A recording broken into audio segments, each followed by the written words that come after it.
నీ తల్లి మోసేది నవమాసాలేరా, ఈ తల్లి మోయాలి కడ వరకురా, కట్టె కాలే వరకురా.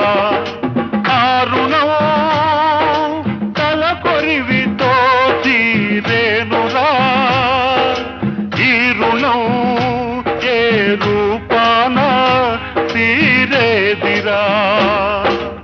ఆ రూపమే ఈ జవానురా, త్యాగానికి మరో రూపు నువ్వురా. జననీ జన్మభూమిశ్చ స్వర్గాదపి గరీయసి, స్వర్గాదపి గరీయసి.